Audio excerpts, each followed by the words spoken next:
আপনি এবং আপনার সন্তান কি বাইরে থেকে খুব চড়া দামে মেয়োনিজ কিনে খাচ্ছেন? না, আর খেতে হবে না। এখন থেকে ঘরেই খুব অল্প উপকরণে খুব ভালো মানের মেয়োনিজ তৈরি করে নিতে পারেন। আর আমি এজন্য নিয়ে নিচ্ছি একটা ব্লেন্ডারে ২ টো ডিম, আর ১ টেবিল চামচ চিনি, ১ টেবিল চামচ গুঁড়ো দুধ, ২-৩ টা রসুন কোয়া, পরিমাণ মতো লবণ, আর হচ্ছে ১ টেবিল চামচ ভিনেগার। আর এতে আমি দিয়ে দিব পরিমাণ মতো তেল। আপনারা তেলটা আপনাদের ইচ্ছে মতো দিবেন। তেলটা যত দিবেন তত হচ্ছে মেয়োনিজের পরিমাণটা বেশি হবে।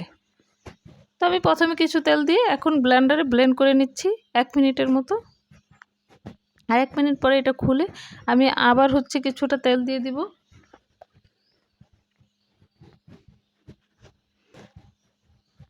তেলটা দিয়ে আমি আবার ব্লেন্ড করে নিচ্ছি। তো এইভাবে আপনি তেল দিয়ে দিয়ে ব্লেন্ড করতে থাকবেন। যখন ঠিক হয়ে যাবে, মেয়োনিজটা পরিপূর্ণভাবে হয়ে যাবে, তখন সেটা নামিয়ে নেবেন। বাস অল্প সময়ের মধ্যে তৈরি করে নিতে পারবেন দারুণ মজার স্বাদের মেয়োনিজ। আমি আরেকটু মনে হলো যে তেল দেওয়া দরকার, আমি আরেকটু তেল দিচ্ছি আর এটা ব্লেন্ড করছি। তো আমার করতে করতে মেয়োনিজটা প্রায় কমপ্লিট হয়ে যাচ্ছে। এই যে আমার মেয়োনিজটা কমপ্লিট হয়ে গেছে, আমি এখন নামিয়ে নিচ্ছি। তো দেখতে পাচ্ছেন একদম ক্রিমের মতো, কত মজাদার, দেখেই মনে হচ্ছে এখনই খেয়ে নিই।